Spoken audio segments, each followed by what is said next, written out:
regard to the possible fines sa mga contractors. But uunahin ko lang po si Bryce Hernandez. Bryce, narinig mo yung salaysay ni Engineer Alcantara. Sumasang-ayon ka ba sa pagkakaalam mo sa lahat ng sinabi ni Engineer Henry? Opo. Actually, lahat po ng dinideliver niya, kami nga po ang nag-aayos ng mga pera nito. Kagaya po nung nasabi ko sa mga unang hearing po natin. So para lang malinaw, lahat ng sinabi niya under affidavit, under oath, sa tingin mo, kino-corroborate mo yung kanyang sinasabi na tama ang sinasabi niya? Opo, Your Honor. Meron lang pong ilang ilang tao na hindi niya nabanggit, pero hindi ko po masabi yun kasi po kasuhan din po ako ng libel. Yung mga taong hindi niya binabanggit ay mga taong nakilala mo o alam mong siya lang nakakilala?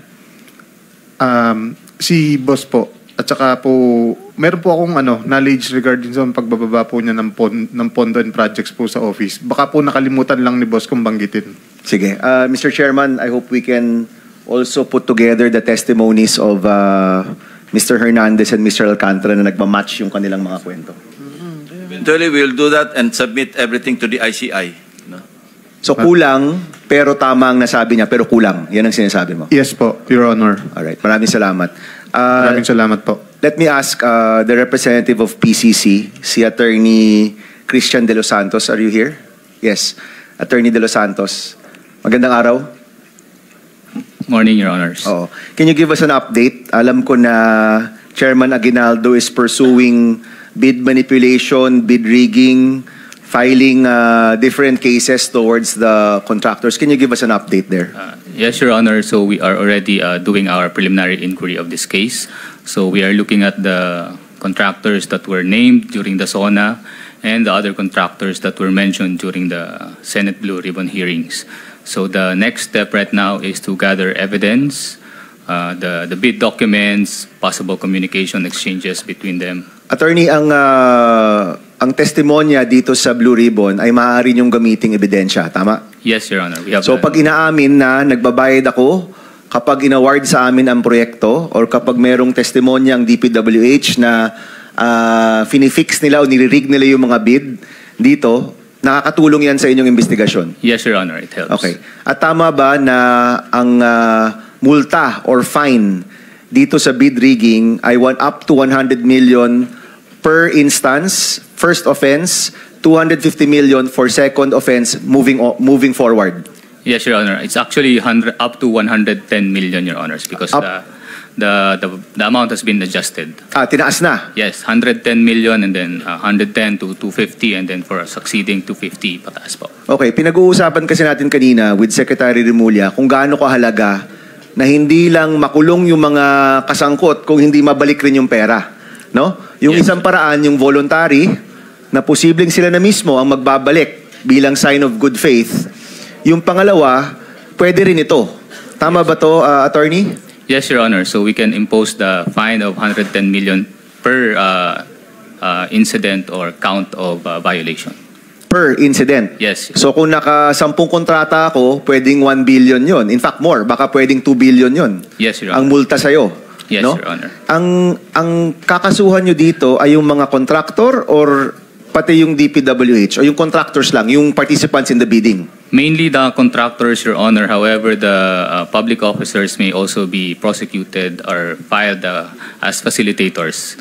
Kung meron silang porsyento? If they are participating in the scheme, Your Honor. If they're participating in the scheme, yes, meaning sila yung tumulong na marig yung bid, marahil may porsyento rin sila, so pwede rin silang multahan. As facilitators. As facilitators, no? Yes, so, itong, and if I'm not mistaken, the PCC, dahil may quasi-judicial powers ito, kaya niyang gawin ito on its own.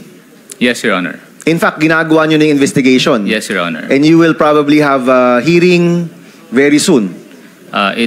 We have already issued some requests for the documents with the DPWH and the relevant agencies, Your Honor, like the SEC, so that we can study the corporate structures, the entities, and the people involved, Your Honor. Okay. Anong timeline niyo dito, Attorney? I cannot commit the timeline, Your Honor. Under the law, we have 90 days to complete the preliminary part, and then after that, It would depend on the number of entities involved, the complexity of the scheme. Sometimes, iba kasi yung scheme nila, Your Honor, it's not very straightforward. Yes. So we have to look behind that, and then it also depends on the counts of the violation. So some incidents can be straightforward, others are not. So we don't have a definite timeline on that. Pero pwede naman siyang per count, di ba? Yes, Your Honor, we can prioritize. You can prioritize. So ang mungkahi ko, gaya ng minungkahi ko kay Secretary Remulla, attorney, mahalaga sa taong bayan na mabalik yung pera. Yes. You know, nung isang araw, trillion peso march yun kasi aabot ng trillion peso yung nawala sa kaban ng bayan. So kung may balik tayo kahit papaano, malaking bagay yan. Mahalaga yun na mabalik natin yan. So I hope the PCC, as it was created, can really pursue these cases. At alam ko kasi na hindi kayo evidence beyond reasonable doubt. Dito sa mga multa, anong hinahanap lang ninyo? Substantial evidence, Your Honor. Just substantial evidence. And even the testimonies here can already be used as substantial evidence. Yes, Your Honor. So, bilisan po ninyo, galingan po ninyo, at tumulong po ang Philippine Competition Commission dito po sa pagbalik ng pera. No, mahalaga po ito. Naiintindihan po yan ng ating Secretary of Justice. I'm sure kahit po kayo, naiintindihan nyo yan. Yes, Your Honor. Okay, and hindi naman to isang kaso sa lahat, di ba? Ano to, maraming kaso to sa maraming tao. Yes, Your Honor. Okay, so meaning hindi natin kailangan hintayin na lahat ng ebidensya, ng lahat ng contractor, ng lahat ng kasangkot sa DPWH ay may mabuo. Pwede itong per instance, magmulta na kaagad. Yes, Your Honor. So per count po, pwede po natin siyang i-prioritize kung ano yung meron ng evidence, pwede na po natin siyang isampa. Sige, I recommend that you do this quickly, no, para rin sa taong bayan. Maraming salamat, Attorney De Los Santos. Thank you. Thank you, Your Honor. Mr. Chairman, that's for my first round. Yun na muna po. Thank you very much. Senator Erwin Tulfo is recognized. Thank you, Mr. Chair. Meron po bang representative ng Department of Public Works and Highways dito? Yung current po, hindi po yung mga nasibak na, yung mga nasa posisyon po. Yung representative po ni Secretary Vince Dizon? Okay. Meron? Ayan, bababa.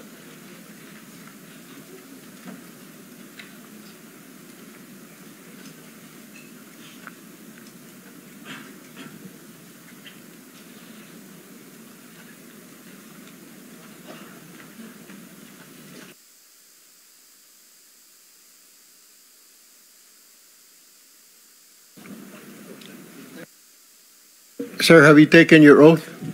Not yet. Yes, Your Honor. All right. Okay, please state your name and your position with the DPWH. My name is Undersecretary Eric Ayapana, and I am in charge of the external convergence projects of the department and the technical services in NBCDO.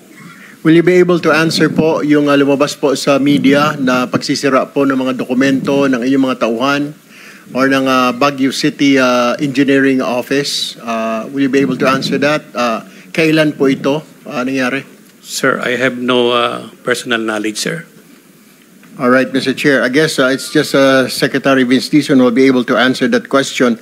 Nevertheless, Mr. Chair, I would like to go now to Miss Sally Santos of SIMS. Miss Sally, are you here? Okay. Miss Sally, sabi mo po, wini-withdraw niyo po yung pera. Bakit po napupunta pala yung pera? Ba't po napupunta yung mga bayad sa proyekto sa inyong account sa bangko? Kasi po yung mga project na sila Bryce po yung gumawa. Sabi po, tinatransfer po doon sa account ko yung mga pera na yon. Tapos, dinideliver ko po sa kanila. Magkano po yung pinakamalaki na wini-withdraw ninyo sa bangko? 457 million po yun. 457. Hindi po ninyo kailangan ng armored truck noon? Kung ganun kalaki na masyado, kailangan na po ba ng armored truck? Hindi naman po kasi, minsan po kasi, dalawang hati po. Tapos sinasakay ko lang po sa sakyan po. Saan po nilalagay po yun? Sa sako? Sa duffel bag? Hindi sa bag? Po, sa mga kahon po, sir. Kahon. Galing po sa bangko, binibigay sa inyo nakakahon na. Yes po, Your Honor. Okay, hindi pa po sila nagtatanong kung Saan nyo po gagamitin? Saan nyo dadalhin na napakalaking pera? Hindi naman po. Kasi po, Kilala na kayo. opo. Ano-anong bangko po ito? Can you just mention na pangalan po ng mga bangko? Landbank Malolos Highway lang po. Land Bank sa gobyerno? Yes Okay. po, Your Honor.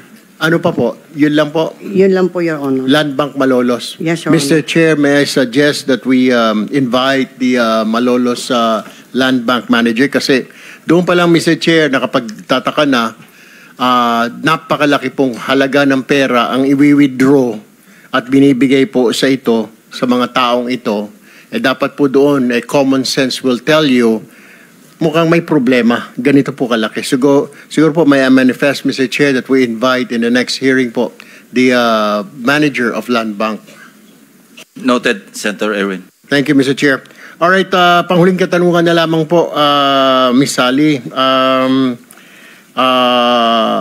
Yung sinasabi niyo lisensya, na natatakot kayo kasi baka hindi kayo bibigyan ng proyekto. Sinabi ba sa inyo ito personal nila Bryce at saka nila JP, nila Alcantara na hindi ka nabibigyan ng proyekto pag hindi mo pinahiram yan? Yes, Your Honor. Sino raw ang nasa likod nito? Meron ba silang ginamit po na politiko? Wala naman po. Wala naman po. Alright. Thank you, Mr. Chair. Let me move now to Mr. Bryce Hernandez and JP Mendoza. Kayong dalawa. Okay. At any point ba nakita nyo pumasyal sa inyong opisina kasi sabi ni Mr. Alcantara kanina na na-meet niya na si Saldico. Naririnig niyo na ba ang pangalan Saldico or nakapasyal na po ba siya sa inyong opisina sa Bulacan? Hindi pa po, Your Honor. Ikaw, Mr. Bryce. Hindi po sa opisina, Your Honor. Na-meet mo na si Ginoong Saldico, si Congressman Saldico. Saan mo na-meet? Nakita ko po. Nakita ko po siya. Saan mo nakita?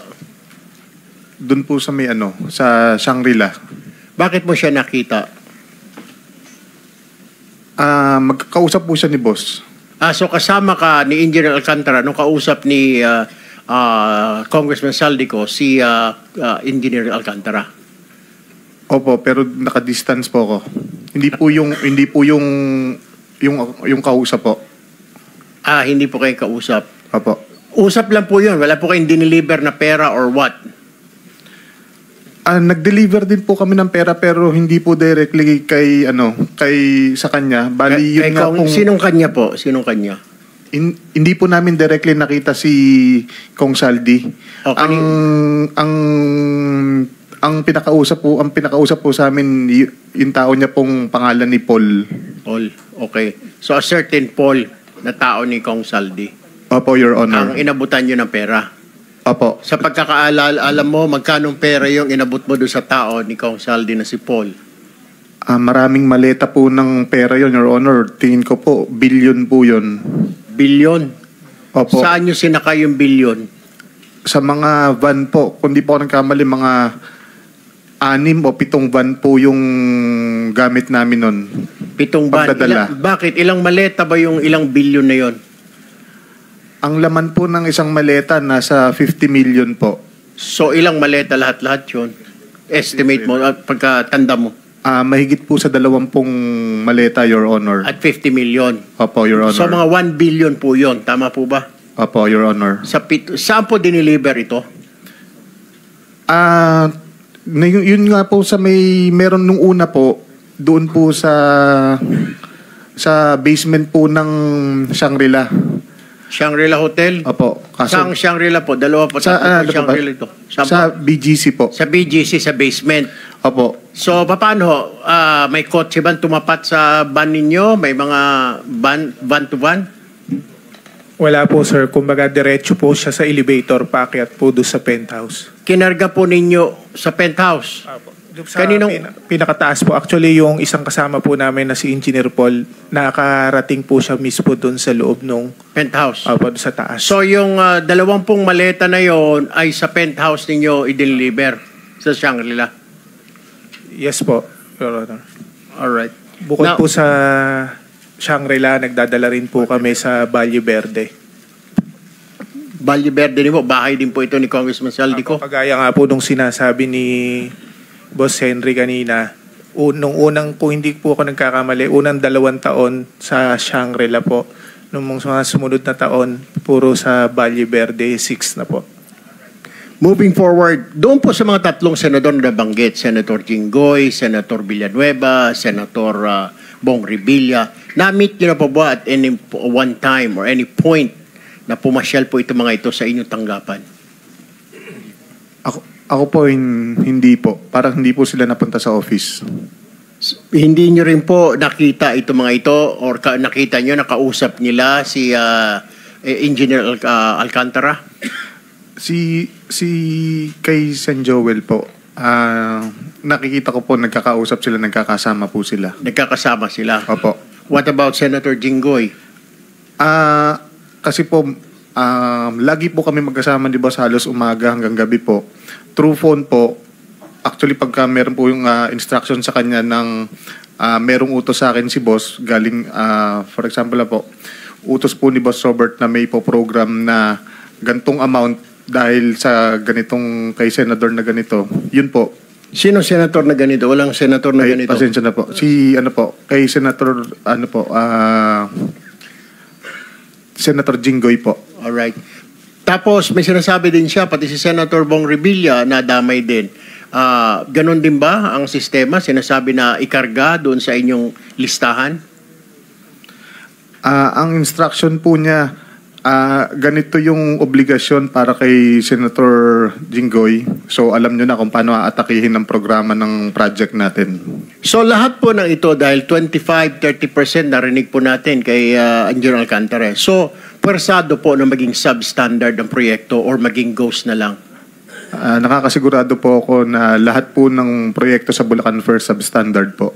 Lahat ng proyekto, particular na ang flood control, tama po ba? Lahat po. Opo, Your Honor. Substandard. Tapos na po ba ito? Hindi pa?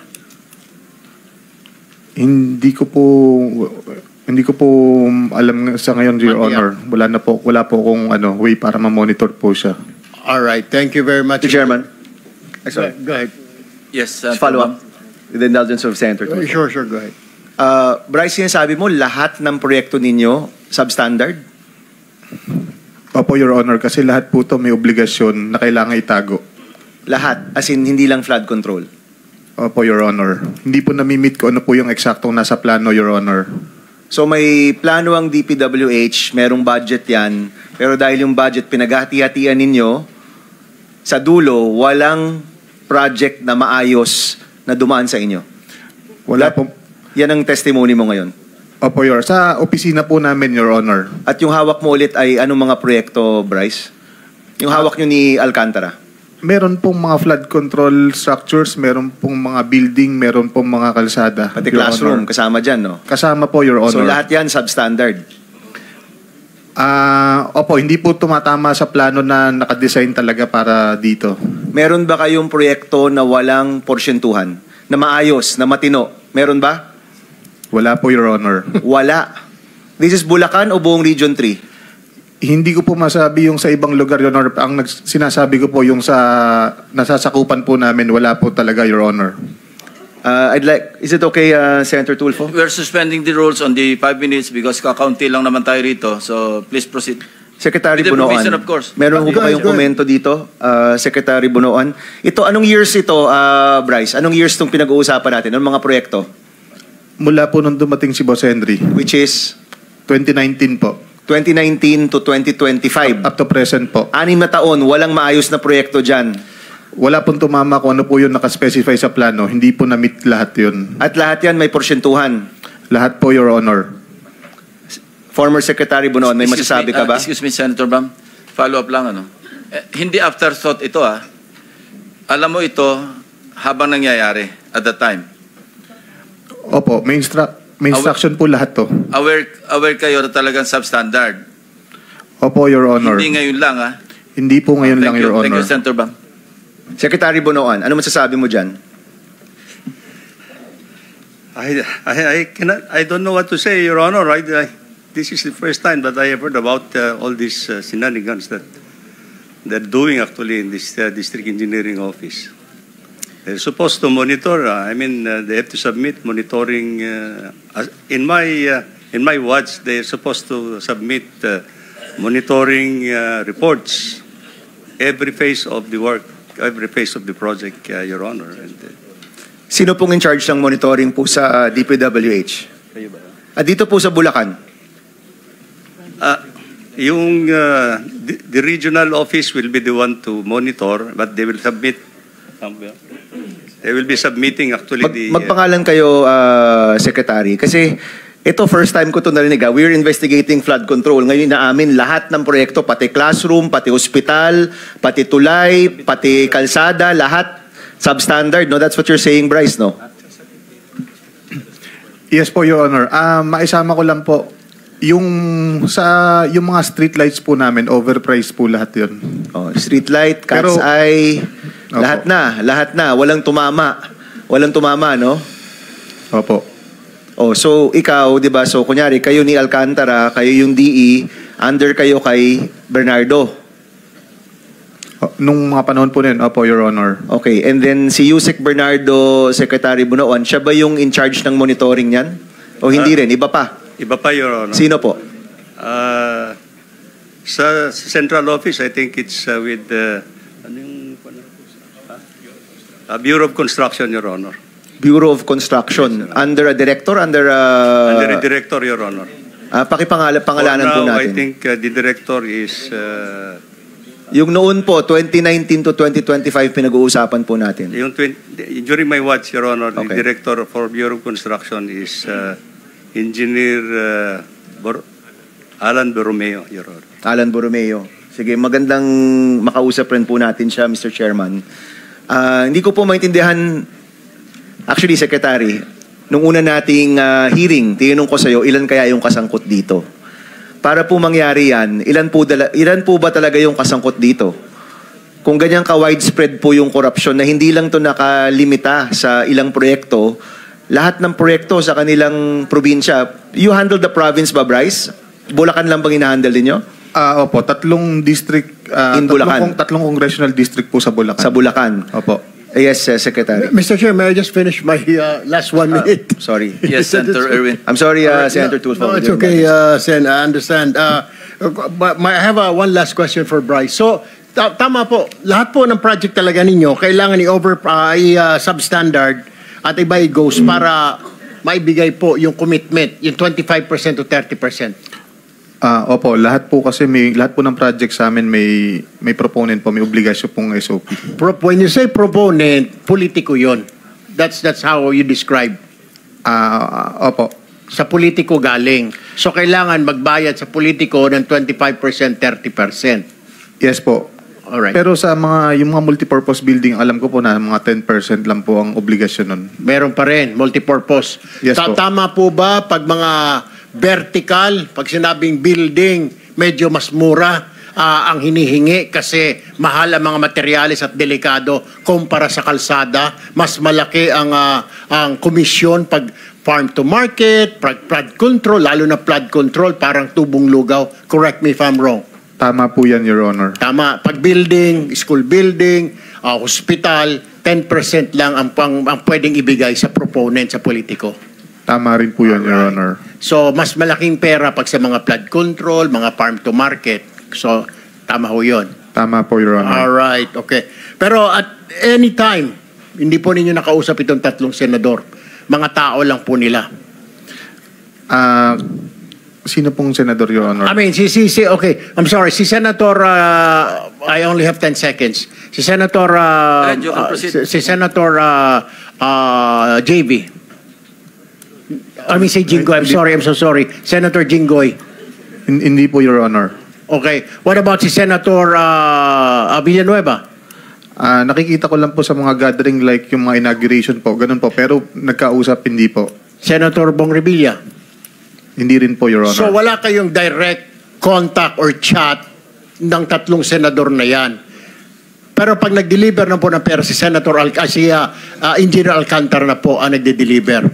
Opo, pinapadaan po yung pera po na obligasyon daw po para sa mga senator.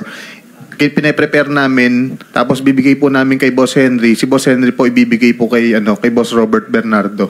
So, hindi talaga kayo nagde-deliver doon sa mga tao na yun. Kundi, kinakamada lang ninyo, ito para kay ganito, itong kamada na ito, itong kamada na ito para kay ganon. Ganon po ba?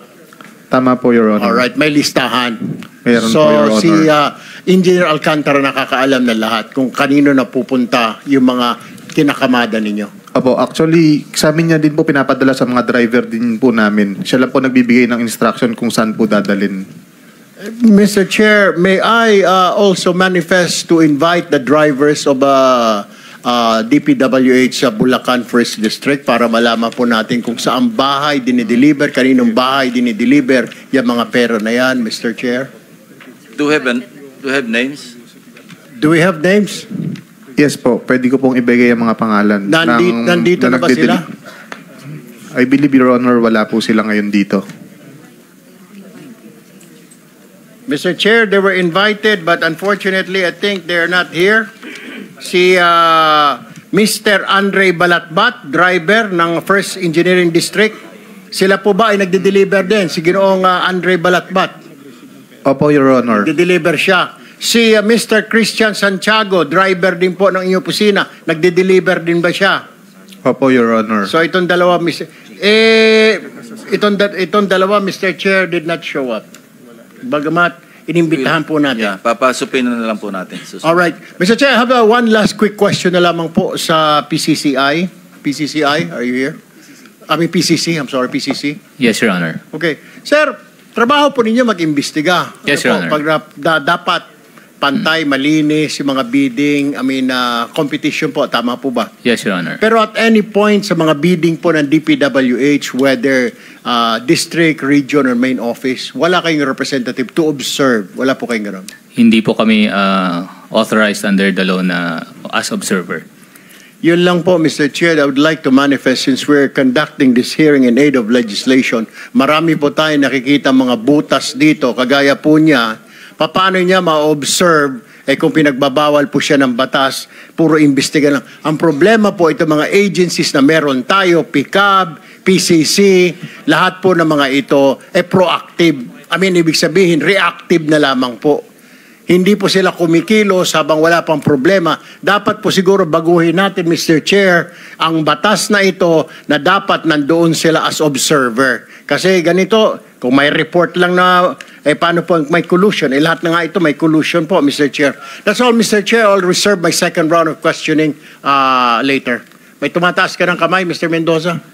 Sir, may additional lang po akong ipapakita sa inyo regarding doon po sa delivery nung sinasabi nyo kanina. Ito po yung si Andre Balatbat na dineliver niya po sa isang tao na kasama yung plate number nung sasakyan. Okay. So please Kindly submit. submit that to the committee. That's all, Mr. Chair. Page. Mr. Chairman. The Senate President is recognized. Thank you, Mr. Chairman. I would just like to ask for elaboration doon sa substandard na sinabi. Pag sinabi pong substandard, let's say kalsada or school building, ibig sabihin ng substandard, manipis sa semento, manipis ang asfalto, ganun po ba? Hindi po, Your Honor. Nagiging substandard po siya in the sense na, for example po, yung konkreto niya, dapat is good. Pagdating po ng 7 days, dapat pwede na pong magamit. Or 3 days. Ang ginagamit po natin is yung mas matatagal po. Minsan po 14 days, 28 days. At saka mas mura. Mas mura po. Tsaka mas mababa po yung, yung strength nung konkreto na ginagamit. Okay. So, hindi yung, let's say, length. Hindi kayo nagbabawa sa length. Ng, let's say, isang kalsada, mga 10 kilometro dapat. Ang gagawin nyo, 8 kilometro lang. Hindi ganon. Bubuuin nyo yung 10, pero mas murang kagamitan ang ginagamit. Ganon po ba? Yes.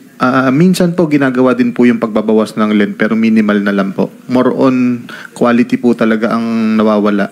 Yun. So, that's why you called it as, you termed it as substandard. Okay. Now, doon po sa, well, naintindihan ko yung sinasabi nyo na overpriced yung mga ganon. Yung Ano itong 10% lang ang hinihingi o binibigay nyo sa proponent? Ano yung mga... Yung mga buildings po. At saka yung mga... Multipurpose buildings. Yes po, multipurpose buildings, school buildings, Okay. mga roads So, po. kung 10% na lang yung inaawas doon, paano nagiging substandard pa rin? Di ba mas hindi na masyadong substandard? Your Honor, kasi po, paliwanag ko lang po. Yung obligasyon po is 10% pa lang po. Marami pa po siyang mga existing na gastos. So kung sa flood control po, natitirang budget for construction is nasa 30% na lang. Sa mga buildings po, ang natitira po dyan mga 50% po. So kalahati lang po talaga ng budget ang ginagamit for construction. Okay. Wala yung 10%. Palagay mo, hindi 10%. Walang 10% na bibigay sa proponent. Magiging substandard pa rin ba? Marami pa pong kinoconsider na expenses, Your Honor. Hindi lang po yung sa proponent. Kaya nga, sa DPWH. Yes po. So magiging substandard pa rin po. May COA pa kayo, may ganyan. O, yung hatian, nagkakaroon pa rin. Ano? Opo, Your Honor. Alright. Mr. Chair, may I interject? Senator Tulfo is recognized. I'm done. Thank you. Let me just ask po, Mr. Fernandez, Bryce, sabi mo, yung building ay substandard. Tama po, naging substandard. Opo. So are you saying, I don't know, maybe the former secretary of DPWH can answer me this or anybody from DPWH. If the building is substandard, sir, so ibig mong sabihin, paano pag nagkaroon po ng earthquake, how safe are we in government infrastructures now? Lalo na po yung mga gawa ninyo sa Bulacan. Paano pag tinamaan ng earthquake kayo dyan, intensity 5, intensity 6, mamamatay. Lalo ng mga eskwelahan, mamamatay ang mga bata sa ospital natin. Madudurog at guguho ang building. Is that what you're saying, Mr. Bryce? Your Honor, ang ibig sabihin ko po ng substandard, hindi po nila nasunod ko ano po yung nasa plano. Exactly. Opo. So, kasi po, ang ginagawa po... No, pero yung tibay, engineer po kayo. Yung tibay, satisfied ka ba doon sa tibay? Because substandard po. Yung semento, yung bakal na ginagamit, maliliit. Hindi ba delikado po yun pag nagkaroon tayo ng earthquake? Pag nagkaroon tayo ng... Diyos ko po, hindi lang dapat itong investigasyon natin, Mr. Chair, sa Bulacan nakasentro, kundi sa buong Pilipinas. Baka malay mo, magka-earthquake. Sabagay ito, matagal na itong Senado na ito. Mukhang hindi pa corrupt yung mga tao dati noon. Ngayon lang, bago na lang yata ngayon. So, are you saying, how safe are those buildings that you constructed in Bulacan? How safe it is? Hanggang anong intensity ang kaya niyang bago siya madurog? Your Honor, i-explain ko po. Sige.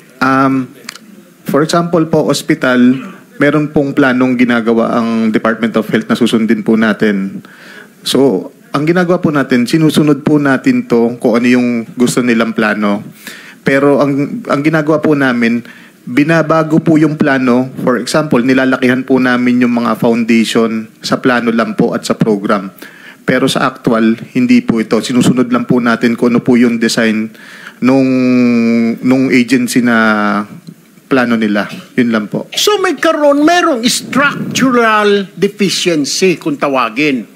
Tama po ba? Kasi kung hindi mo susundin, sabi ng DOH, ito ang sundin mo, ganito kalaking poste, ganito. Hindi nyo susundin dahil plano lang yun. So, will you agree with me, meron na kaagad structural defect yun? Huwag mo sabihin, wala kung, how will you do, paano mo explain na substandard kung wala kang i-adjust? Saan mo i-adjust? Your Honor, kung ano po yung plano na pinagagawa ng, for example, ng DOH, yun po mismo yung ginagawa natin. Pero ang program po na ibinibid natin sa opisina is mas malaki kumpara po dun sa pinagagawa nila. Para meron naka-bloated po siya, so meron pong pagkukunan po ng expenses, kagaya po nung proponent. So, ibig mo sabihin, doon pa lang bago mag-bidding, bloated na yung presyo ng yung proyekto. For example, proyekto ng isang school building nasa 50 million, gagawing magkano yun? 60 million.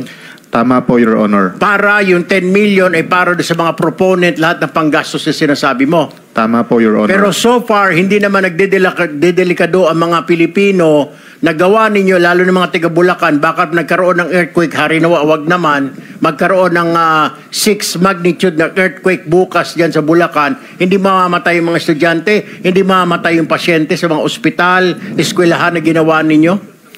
Hindi naman po sana, Your Honor.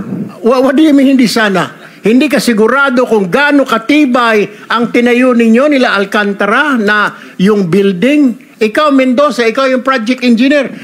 Will you guarantee us today na matibay pag nagkaroon ng intensity 5 na earthquake, yung mga building na tinayo ninyo dyan sa Bulacan ay hindi maguguha at hindi mamamatay ang mga estudyante, yung mga pasyente sa ospital hindi mamamatay? Yes, Your Honor po. Will you guarantee that? Yes po. Bakit mo nasasabi na guaranteed na hindi siya guguho? Yung ini-explain po kasi ni Engineer Bryce, kumbaga, kung ito po yung standard po natin na plano, ang nangyayari po, kung ito yung binigay ng DOH, kung halimbawang 2x2, sa program po yon magiging 4x4 para yung gastos po sa proponent, sa opisina, sa bidding, kumbaga ma-cover po natin yung mga gastos. Sana nga ganun. Sana nga dinodoktor niyo. Pero just the same, yung pandoktor ninyo doon, pwede pang magasto sa ibang proyekto sana dito sa Pilipinas. Pero hindi, napupunta lang sa bulsa ng mga proponent, napupunta sa mga panggastos. Thank you, Mr. Chair. I'm done. Thank you, Senator Tulfo.